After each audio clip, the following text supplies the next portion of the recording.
Even though someone will have their own life to lead, it doesn't mean that it will be normal for them to focus on their own life. What could be normal is for them to spend a lot of time doing things for others. Not only this, when they are not doing things for others, they could spend a lot of time thinking about what is going on for others. It might not stop there though, as when it comes to what they do for themselves, this might not have a lot to do with what is in alignment with their true self. But if this is how their life has been for a very long time, there's going to be no reason for them to realize that they are living in the wrong way. Their life will continue to pass them by, and not a great deal will change. This doesn't mean that they won't suffer, though, as living in this way is not going to be very fulfilling. For example, they could have the tendency to feel low and drained, but not be able to join the dots, so to speak. If they do, this could just be put down to them suffering from depression and perhaps having a chemical imbalance, for instance. Their attention is largely going to be on what is taking place externally. This is why they spend a lot of time doing and thinking about others, and why a lot of what they do is not in alignment with their essence. By being this way, they're not going to be connected to their needs and feelings a lot of the time, which will prevent them from hearing the feedback inside them and doing what is right for them. If they had a good connection with their own inner world, they would be able to see that they spend too much time doing things for and thinking about others, and that what they do is typically not very fulfilling. So, although they will be an individual with their own inner world and purpose for existing, they will act as though they are merely an extension of others and are here to serve them. For their life to change, it will be essential for them to bring their attention inside themselves. Once this has taken place, they can connect to their needs and feelings and allow these two elements to direct their life. When this takes place, they will spend less time doing things for and focusing on others, and they will be able to live a life that is fulfilling. Another part of this is that this will mean that so much of their energy is no longer being directed towards others and is being directed towards themselves and their own life. However, while this can be seen as the ideal, it doesn't mean that they will just be able to change their life. If they were to become aware of how out of balance they are and were to think about living life differently, they could experience a fair amount of fear and anxiety.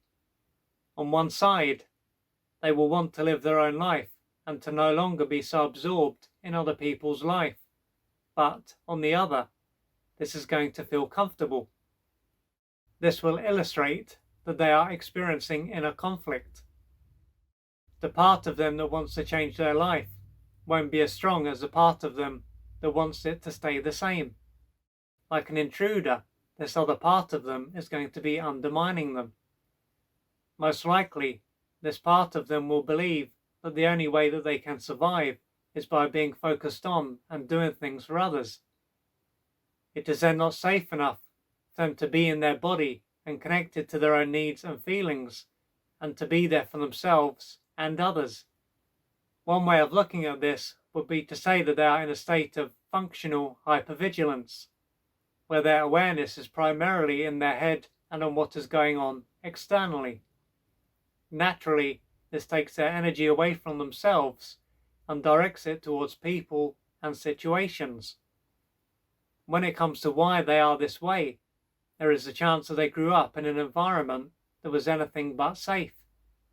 Perhaps this was a time when one or both of their parents were emotionally unstable and abusive in one or more ways. As a result of this, it wasn't safe for them to be in their body, connected to their needs and feelings, and to just be and express themselves. No, they had to leave their body and connect to the needs and feelings of those around them, be alert more or less all the time, and do what would please another or others. They would then have grown up in a home, but it would have been as if they grew up in a war zone. Their brain and nervous system had to go into survival mode right from the beginning, and this would have stopped them from being able to grow and develop in the right way. Now that they are an adult, they will no longer live in a war zone, but their system won't have moved on.